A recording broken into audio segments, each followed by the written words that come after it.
다음 주 또 그 다음 주 계속해서 우리 교회에 필요한 일꾼을 세우게 되는데 이 성도님들이 왜 일꾼을 세워야 되는가를 알고 또 우리가 일꾼을 세우면 또 교회가 더 은혜가 되고 또 그 일꾼을 통해서 교회가 더 힘을 얻고 또 부흥하고 또 성장하는 그런 은혜가 있을 줄로 믿습니다. 이 어떤 학교에서 있었던 일입니다. 선생님이 수업을 하려고 교실에 들어갔는데 학생들이 너무 떠들고 있는 겁니다. 선생님이 왔는데도 학생들이 계속해서 떠듭니다. 보니까 반장도 같이 떠들고 있습니다. 반장은 그 반을 책임져야 될 반장도 같이 떠들고 있었습니다. 그러니 선생님 화가 많이 나지 않았겠습니까? 반장이 조용히 분위기를 잡아놔도 수업이 될까 말까 한데 같이 떠들고 있으니까 선생님이 더 화가 났습니다. 안 되겠다 싶어서 반장의 직책이 뭔지, 반장이 해야 될 일이 뭔지를 가르쳐 줘야 되겠다라고 생각했습니다. 그래서 선생님이 단상에 서서 반장이 누구야? 일어나! 라고 했더니 반장이 벌떡 일어났습니다. 그러자 선생님이 반장, 너 입안에 뭐야? 라고 물었습니다. 그러면 네, 반장입니다. 대답하면 반장이 뭔지를 설명해 주면서 야단을 좀 치려고 물었는데 반장이 뜬금없이 껌입니다. 이렇게 대답을 하더랍니다. 껌입니다. 아니, 이놈이 선생님에게 반항을 하네라고 생각한 선생님이 다시 한번 너 입안에 뭐야? 라고 물었더니 반장이 또다시 껌입니다. 라고 대답을 하는 것이었습니다. 화가 난 선생님이 너 이리 나와. 선생님 말씀하시는데 농담하는 거야 하면서 뺨을 한 대 때렸는데 학생의 입안에 있던 껌이 튀어나와서 그 선생님 얼굴에 달라 붙었다는 겁니다.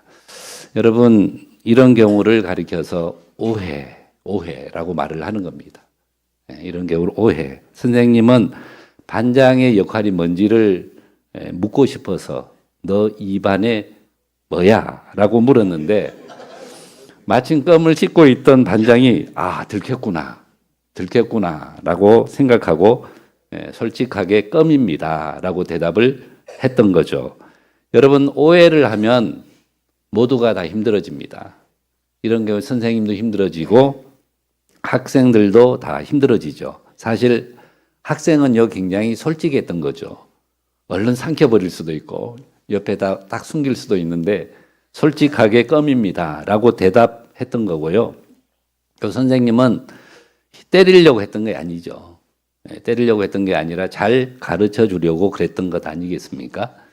근데 해프닝으로 끝이 났지만 여러분, 우리의 신앙생활에서도 이런 오해들이 없지 않아 있습니다. 특히 교회가 일꾼을 세울 때에 이런 오해들이 많이 생깁니다.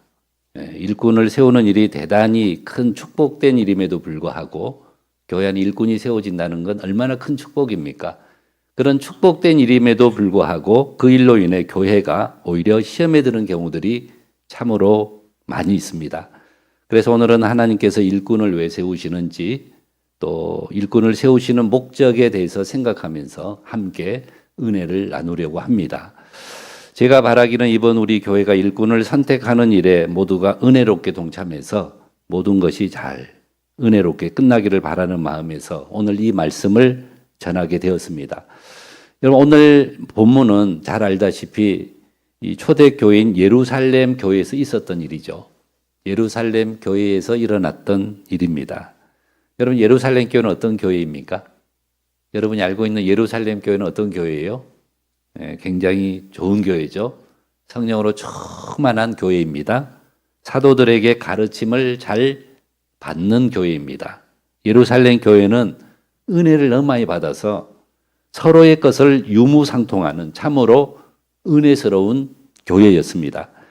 그런데 그런 좋은 훌륭한 교회에도 문제가 생기죠.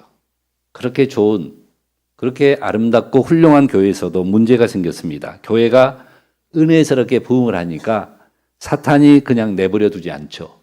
사탄이 그냥 가만히 있지 않습니다. 여러분, 아나니아와 삽비라 부부의 경우에는 자신들의 재산을 다 팔았죠. 그만 욕심이 그런데 생겨서 절반만 하나님께 드리고 전부를 가지고 왔습니다. 이렇게 말을 했습니다. 여러분, 교회 헌금을 하는데 절반만 해도 얼마나 대단한 일이에요. 절반. 얼마나 큰 일입니까? 그런데 여러분, 그 자리에서 부부가 다 죽게 되죠.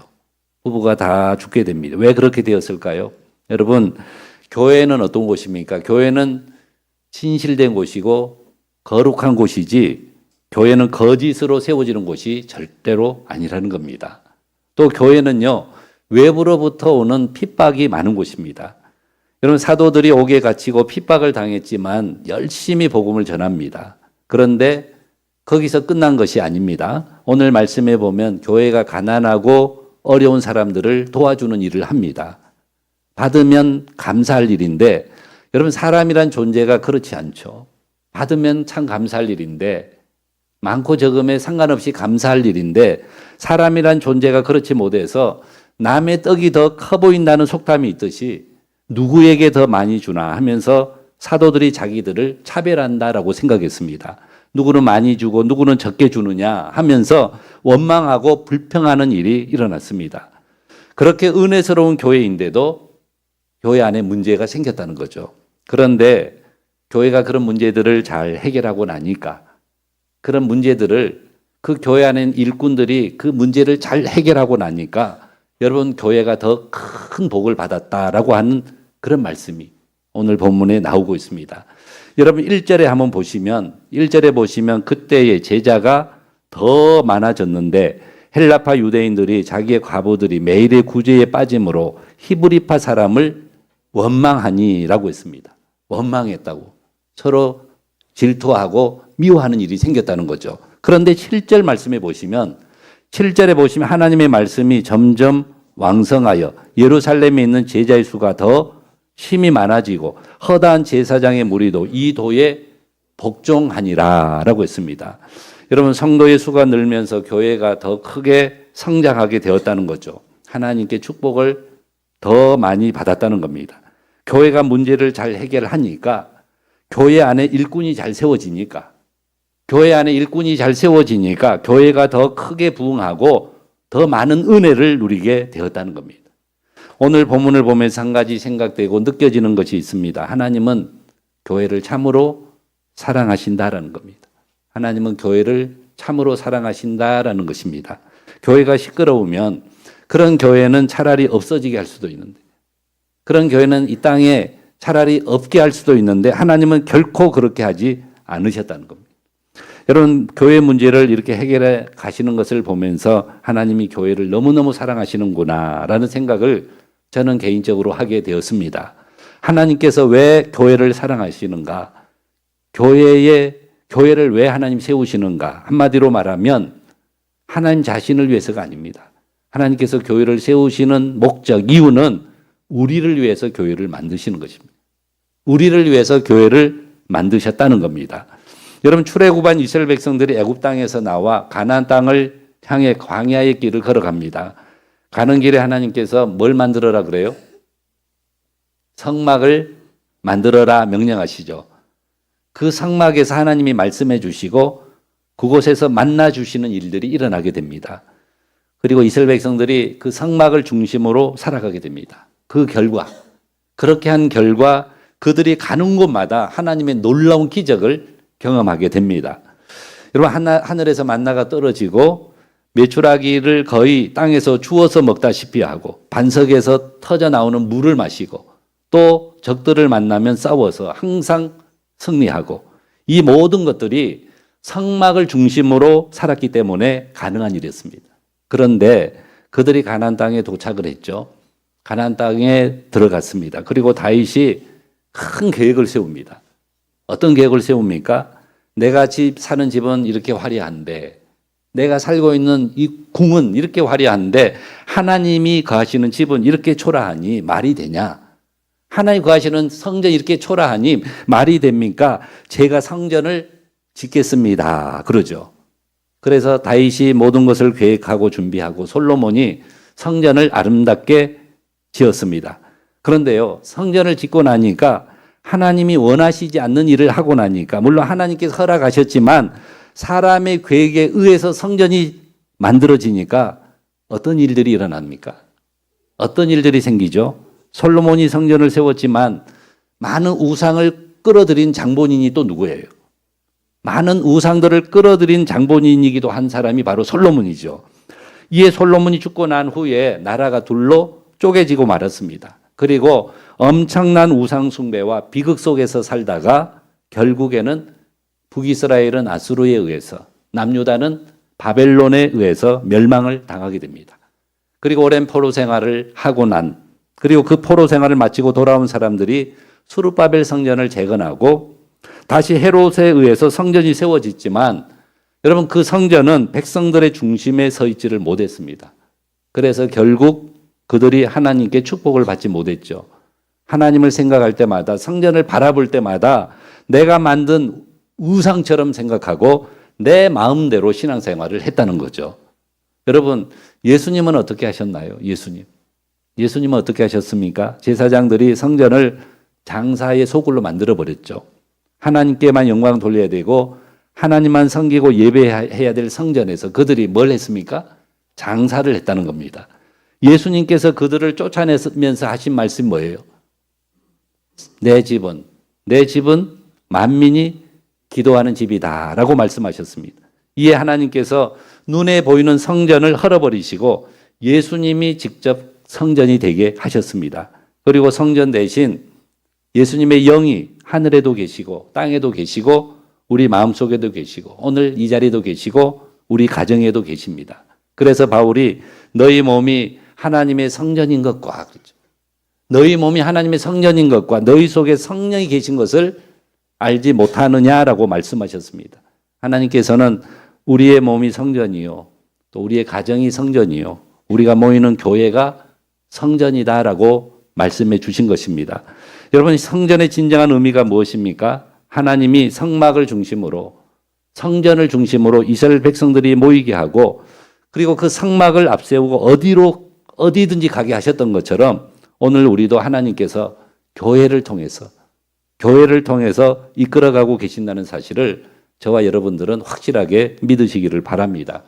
여러분 다시 말씀드리면 하나님이 교회를 통해서 우리를 이끌어가기를 원하신다는 겁니다. 교회를 통해서 우리를 인도해 가기를 원하신다는 거죠. 우리 각자의 삶을 이끌어 가시고 우리의 가정을 이끌어 가시고 우리 교회를 이끌어 가시고 또 주변의 민족들을 이끌어 가시고 온 세상을 이끌어 가기를 원하신다는 겁니다. 여러분 발명왕 에디슨이 이런 말을 했습니다. 자기가 그렇게 위대한 발명가가 될 수 있었던 것은 1%의 영감과 99%의 노력이었다라고 표현했습니다. 1%의 영감과 99%의 노력이 있었기 때문이다라고 표현했죠. 여러분 1%의 영감과 99%의 노력 중에 뭐가 더 중요하다고 생각하십니까?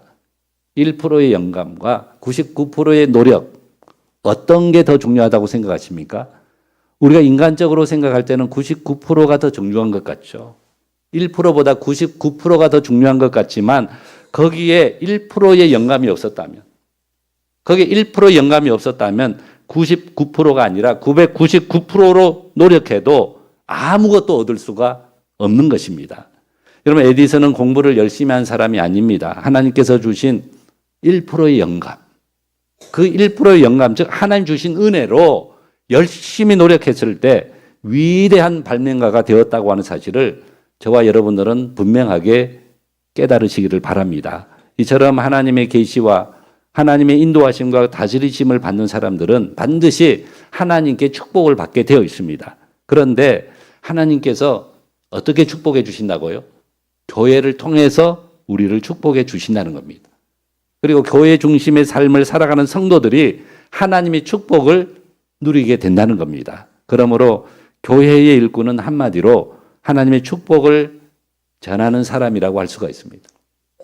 하나님 주신 축복을 전하는 사람이라고 할 수가 있죠. 하나님은 교회를 통해서 우리를 축복해 주시기를 원하시는데 교회의 일꾼들이 하는 역할은 하나님이 주신 축복을 성도들에게 전하고 또 주의 종에게 전하고 모든 사람들에게 전하는 사람이라는 것입니다. 그러므로 우리가 교회 일꾼이 되어 하나님의 축복을 전하는 그것이 바로 오늘 본문에서 강조하고 있는 말씀입니다.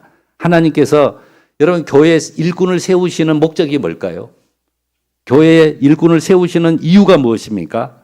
먼저 교회의 문제를 해결하여 모든 성도들이 하나님의 축복을 누리게 하는 겁니다. 일꾼을 세우시는 목적이 뭐라고요? 교회의 문제를 해결해서 교회 안에 성도들이 다 축복을 누리게 하는 것입니다. 여러분, 교회 안에 문제가 생기고 우리 가정에도 문제가 생기고 우리 개인에게도 문제가 생기고 또 이 나라와 민족 가운데도 문제가 생기면 우리는 그것을 사탄의 역사라고 이야기하죠. 사탄이 역사했다라고 이야기합니다. 그런 경우에는 우리가 어떻게 해야 될까요? 그런 문제가 생기면 사탄이 역사해서 그런 문제들이 생기면 우리가 어떻게 해야 되겠습니까? 여러분, 이 컵에 들어있는 물을 제가 마셔야 되겠는데 누가 이 컵에다가 더러운 것을 묻혀놨으면 어떻게 해야 됩니까? 컵에다 더러운 걸 묻혀놨으면 깨끗하게 닦아야 되겠죠. 깨끗하게 닦아야 됩니다. 굉장히 간단한 문제죠. 어려운 문제 아닙니다. 마찬가지로 사탄이 역사해서 교회 안에 문제가 일으켜졌다면, 사탄이 교회 안에 문제를 일으켰다면 어떻게 해야 됩니까? 우리가 나서서 그 문제를 해결해야 됩니다. 그것이 지혜로운 성도의 자세입니다. 여러분, 더러운 것이 묻었다고 컵을 버려버리면 그건 매우 어리석은 행동이죠. 그러므로 성도는 어떤 것도 나에게 유익한 것으로 받아들일 수 있어야 됩니다. 우리가 디모데전서 4장 4절 말씀해 보시면 하나님께서 지으신 모든 것이 선함에 감사함으로 받으면 버릴 것이 없다라고 말씀하고 있습니다. 여기 모든 것에는요, 고난도 포함되는 말씀이죠. 고난도요, 우리가 유익한 것으로 받아들이면 그것이 다 우리에게 좋은 것이 된다는 거죠. 우리는 나에게 문제가 생겼을 때 둘 중에 하나를 선택하게 됩니다. 하나는 안 한다. 문제가 생기면 나 안 한다. 또 하나는 그래도 한다. 둘 중에 하나 선택할 수 있습니다. 그럴 때 문제가 생기면 난 안 할래. 안 한다라는 반응을 보일 수도 있고 그래도 나는 한다라고 선택할 수도 있습니다. 그럼 안 한다와 그래도 한다. 어느 쪽이 더 지혜로워 보입니까? 어느 쪽이 승리하겠습니까? 여러분, 아프리카의 구두를 팔러 간 장사꾼이 사람을 보내 시장 조사를 하게 했습니다. 한 사람은 아프리카에 사는 사람들은 다 맨발로 다니기 때문에 구두가 필요 없습니다. 신발이 필요 없습니다. 라고 했습니다. 아예 안 된다라고 말했습니다. 안 된다. 아예 시도조차도 하지 않았습니다. 그런데 한 사람은요, 아니요, 할 수 있습니다. 아프리카 사람들은 신발을 한 번도 신어보지 않았기 때문에 또 아무도 신발을 신지 않고 있기 때문에 모두가 다 신발을 신게 할 수 있는, 모두가 다 신발을 신게 할 수 있는 엄청난 시장이 될 수가 있습니다. 라고 말했습니다. 여러분, 누가 아프리카에서 신발을 팔았겠어요? 그 두 사람 중에 누가 아프리카 신발을 팔았겠습니까? 아직 신어보지 않아서 오히려 승산이 있습니다. 오히려 우리에게 큰 시장이 될 수 있습니다. 라고 긍정적으로 생각한 사람이 반드시 승리하게 되어 있다는 겁니다. 여러분, 교회도 마찬가지입니다. 어려움이 찾아올 때마다 교회가 문을 닫아버리면 어떻게 되겠어요? 어려움이 찾아와도 교회가 어려울 때마다, 힘들 때마다 교회가 문을 닫아버리면 여러분, 교회가 잘 될 수 있겠습니까? 그럼 공산당이 소련을 또 중국을 또 북한을 공산화시킨 후에 가장 먼저 한 일이 뭘까요? 공산화한 후에 가장 먼저 한 일이 바로 교회의 문을 닫는 일이었습니다. 혹자는 교회가 문을 닫는 날 하나님의 축복이 끊어졌다라고 이야기했습니다. 하지만 교회가 문을 여는 날 하나님의 축복이 다시금 임하게 되는 겁니다. 여러분, 지금 중국에 공산당원이 6천만 명입니다. 공산당원이 6천만 명인데 그런데 예수님을 믿는 사람들은요 6천만 명보다 더 늘어나고 있습니다. 중국에. 그 공산화 국가인데요. 공산당원이 6천만 명인데 예수 믿는 사람들은 그보다 더 늘어나고 있습니다. 지금 중국이 많은 축복을 받고 있죠. 굉장히 잘 사는 나라가 되어가고 있습니다. 지금 중국이 축복을 받는 이유가 뭘까요? 땅덩어리가 넓고 자원이 많았어도 아니고 정책을 잘해서도 아닙니다. 그 이유는요, 하나님이 교회와 성도들을 보시고 축복해 주셔서 그런 겁니다. 하나님이 축복해 주셔서 그렇습니다. 교회가 문을 열면 하나님의 축복이 반드시 임한다는 겁니다. 하나님은 교회 일꾼을 세워서 문제를 해결하고 그리고 교회가 문을 닫지 않게 역사하십니다. 다시 말해서 교회 일꾼은요, 문제가 생길 때 어떻게 해야 돼요? 교회 일꾼은 문제가 생길 때 그 문제를 잘 해결해서 교회가 문을 닫지 않게 해야 되고, 교회 일꾼은 교회 안에 문제가 생기면 그 문제를 잘 해결해서 교회가 그 문제 때문에 문을 닫지 않게 할 뿐만 아니라 오히려 교회 문을 열어서 하나님의 축복이 임하게 하는 사람입니다.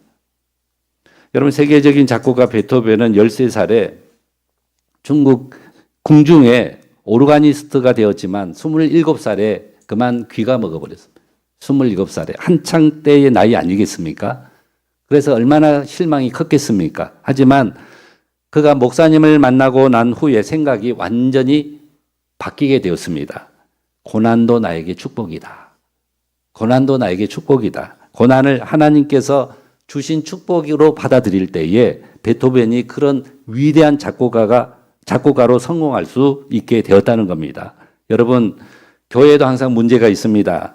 사탄의 역사가 되었던 어떤 다른 문제가 되었던 문제는 항상 있게 마련입니다. 그런 문제들은요, 나에게도 있고 우리 가정에도 있을 수 있습니다.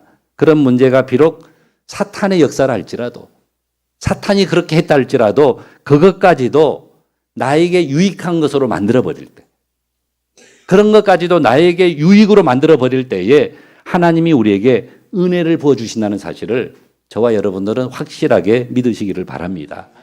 여러분, 하나님의 자녀가 누구입니까? 산상수훈의 팔복에 보면 화평하게 하는 자가 복이 있나니 하나님의 자녀라 일컬음을 받을 것이요 라고 했습니다. 여러분, 문제가 생기면 그 문제를 확대해서 시끄럽게 만드는 사람이 있습니다. 문제가 생긴 그 문제를 더 확대해서 더 시끄럽게 하는 사람이 있죠. 그런 사람이 축복을 받는 경우를 저는 본 적이 없습니다. 여러분, 문제를 해결하라고 우리가 교회 일꾼이 되는 겁니다. 문제를 해결하라고, 문제를 일으키라고 우리를 세우시는 것이 아니라 교회 안에 문제가 생기면 그 문제를 해결하라고 우리가 교회의 일꾼이 된 겁니다. 여러분, 예루살렘 교회도 문제가 많았습니다. 그 좋은 교회, 본이 되는 교회에도 문제가 많았지만 교회가 문제를 잘 해결함으로써 하나님께 축복을 받게 되잖아요. 하나님께 축복을 받게 되는데 오늘 저와 여러분에게도 그런 영적인 분별력과 지혜가 함께 하시기를 바랍니다. 여러분, 교회는 누구 교회예요? 교회는 하나님의 교회입니다. 사람이 주인인 교회를 만들면 절대로 안 된다는 겁니다.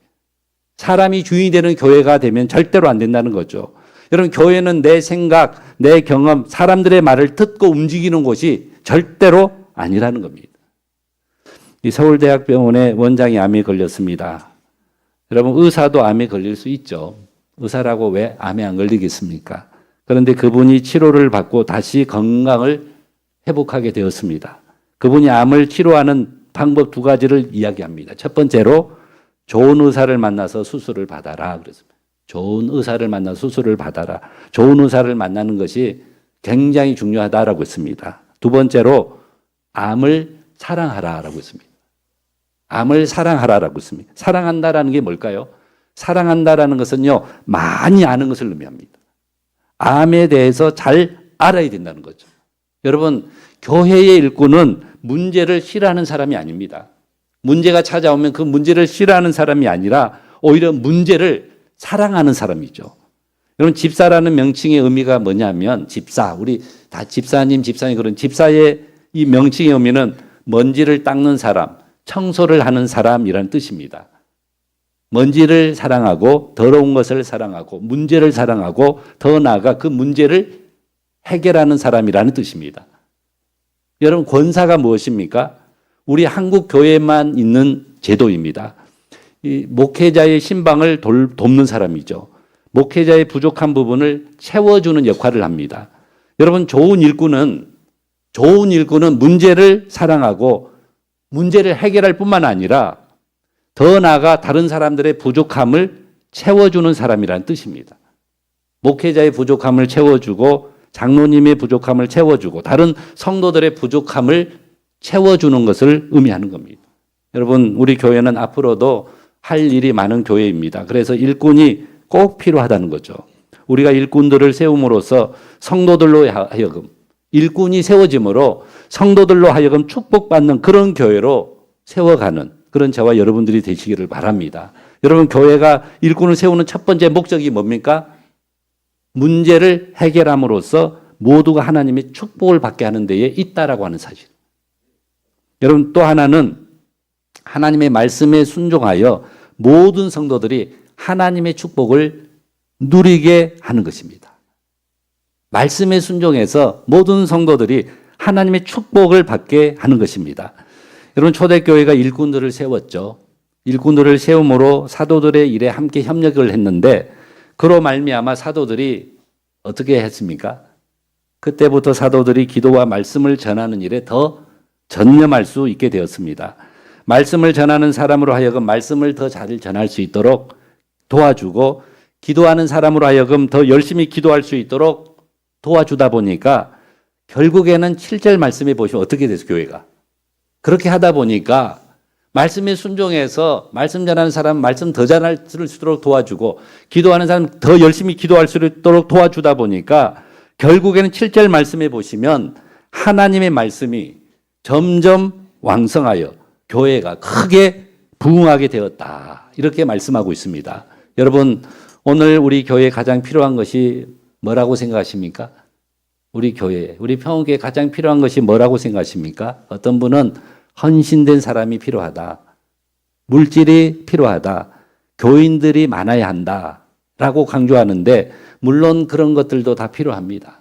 그런 것들도 다 필요하죠. 하지만 우리 교회에 무엇보다도 필요한 것이 있다면 그것이 바로 하나님의 일에 충성하는 겁니다. 하나님 일에 충성을 다하는 겁니다. 고린도전서 4장 1절에도 보시면 맡은 자들에게 구할 것은 충성이니라 이렇게 말씀하고 있습니다. 여기서 충성이라고 하는 말은 모범을 보인다 그런 뜻입니다. 본을 보인다라는 뜻이고 앞장서서 행한다라는 뜻입니다. 여러분, 교회 일꾼은 무엇보다도 말씀에 순종하는 사람이 되어야 됩니다. 교회 일꾼은요, 다른 것에 관심 있는 게 아니고요, 말씀에 관심을 가지고 그 말씀에 순종하는 사람이 되어야 됩니다. 그리고 순종을 위한 첫 번째는 바로 교회 생활에 충성을 다하라는 겁니다. 교회 생활에 충성을 다하라는 거죠. 여러분, 교회 생활이 뭐예요? 교회 생활. 우리가 히브리서 10장 24절 25절 말씀해 보시면 서로 돌아보아 사랑과 선행을 격려하며 모이기를 피하는 어떤 사람들의 습관과 같이 하지 말고 오직 권하여 그날이 가까움을 볼수록 더욱 그리하자라고 했습니다. 여러분, 히브리서를 기록할 당시에 이 히브리서가 기록될 당시에 예배나 모임은요 거의 목숨을 거는 일입니다. 목숨을 걸어야 하는 일이죠. 모여서 예배를 드리다가 들켜서 붙잡히면 어떻게 돼요? 들켜서 붙잡히면 핍박을 당하고 재산을 몰수당하고 감옥살이를 해야만 했습니다. 오늘 우리가 모이는 교회는 그냥 친교하는 장소가 아닙니다. 그리고 내가 필요한 것만 얻고 돌아가는 곳이 절대로 아니라는 겁니다. 여러분, 교회 출석을 제대로 하지 않는 것은요, 하나님의 권위에 대한 도전입니다. 교회 출석, 예배의 자리에 모임에 함께 하지 않는 것, 잘 하지 않는 것은요, 하나님의 권위에 대한 도전입니다. 하나님 인도하심을 거부하는 것입니다. 여러분, 군인들의 훈련은요, 반복이죠. 군인의 훈련은 반복입니다. 새로운 기술이 아닙니다. 마찬가지로 우리가 교회를 매일 왔다 갔다 하는 것이 별것 아닌 것 같지만 우리가 매주 일주일에 여러 번 교회를 왔다 갔다 하는 것이 별것 아닌 것 같지만 사실은 그것이 바로 우리가 승리하는 길입니다. 우리가 그리스도인으로서 승리하는 길입니다. 여러분, 군인이 훈련을 받지 않으면 어떻게 될까요? 군인이 훈련을 받지 않으면 퇴보하게 되어 있습니다. 마찬가지로 성도들도 교회에 열심히 출석하지 않으면 영적으로 퇴보하게 되어 있습니다. 여러분, 장사를 하는 사람이 일주일에 문을 한 번만 열면 장사가 제대로 되겠어요? 장사하는 사람이 일주일에 문 딱 한 번만 열면 장사가 되겠습니까?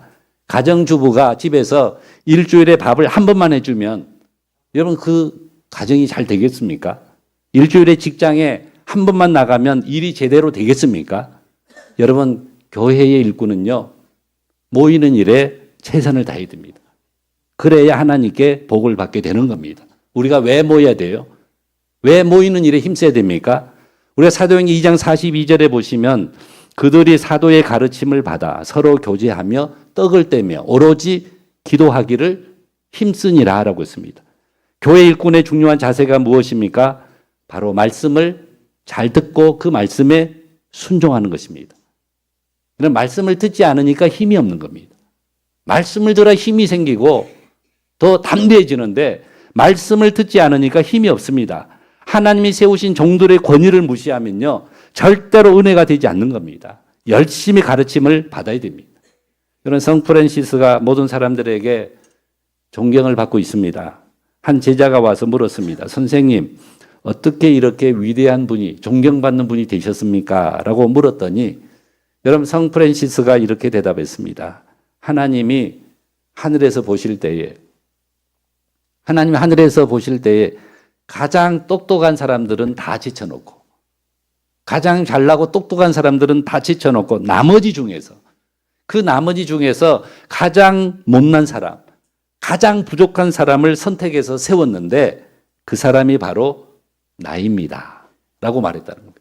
얼마나 겸손해요. 똑똑하고 잘난 사람 다 제쳐놓고 그 나머지 중에 제일 못나고 부족한 사람을 선택해서 세웠는데 그 사람이 누구라고요? 성 프란시스, 성인 아닙니까? 자기라고 그렇게 고백했다는 겁니다. 다르게 설명하면 한 번도 잘난 척 해본 적이 없다는 겁니다. 내 말이 옳다라고 주장해 본 적이 없다는 겁니다. 누가 어떤 말을 해도 순종하는 자세로 들었다는 겁니다. 여러분, 교회 좋은 일꾼은 가르침을 받는 일에 최선을 다하는 사람입니다. 말씀 앞에 겸손하게 순종하는 사람입니다. 그래서 하나님께 복을 받게 되었다는 겁니다. 그래서 하나님의 말씀이 점점 왕성해져서 교회가 크게 부흥하게 되었다는 겁니다.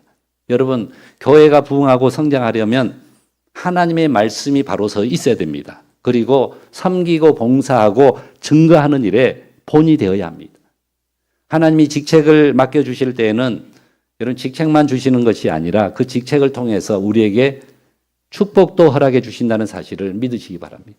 직책만 주시는 게 아니고 그 직책에 우리가 충성하면요, 겸손하게 그 직책을 잘 감당하면 하나님께서 축복까지 허락해 주신다는 사실입니다. 그런 소망이 우리에게 있어야 됩니다. 그리고 그런 일꾼들이 되어야 됩니다. 그리고 그런 일꾼들이 교회 안에 계속해서 세워져야 됩니다. 하나님은 교회를 참으로 사랑하십니다. 그리고 교회를 통해서 우리 모두를 축복해 주기를 원하십니다. 그런데 그 축복을 누구를 통해서요? 교회의 일꾼을 통해서 부어주신다는 겁니다. 여러분, 교회 안에 문제가 생겨도 누구를 통해서요? 일꾼들을 통해서 해결해 주신다는 겁니다. 교회가 사탄의 공격을 받아도 누구를 통해서 막아주신다고요? 일꾼들을 통해서 막아주신다는 겁니다. 하나님 말씀이 역사할 수 있도록 일꾼을 세워서 말씀에 순종하고 그 말씀대로 살면 또 다른 성도들이 그대로 따라하면서 다 같이 하나님께 복을 받게 되는 겁니다. 여러분, 일꾼의 자리는 계급장이 아닙니다. 계급장, 명예의 자리가 아닙니다. 하나님이 교회 일꾼들을 통해서 교회를 축복하기를 원하신다는 사실을 믿고 기억하고 이번에 우리 교회가 일꾼을 세우는 일을 위해서 모두가 함께 기도해 주시기를 바랍니다. 세워지는 일꾼들의 손에 바로 우리 교회의 미래가 달려 있습니다. 세워지는 일꾼들의 손에 미래가 달려 있습니다. 교회의 일꾼들을 위해 기도하고 우리도 그 일의 꿈을 가지고 함께 기도하는 가운데 우리 평온교회가 하나님의 축복을 많이 받는 성도들이 더 은혜를 많이 받는 그런 교회가 될 수 있도록 늘 힘쓰고 기도하는 그런 저와 여러분들이 다 되시기를 주님의 이름으로 간절히 축원합니다.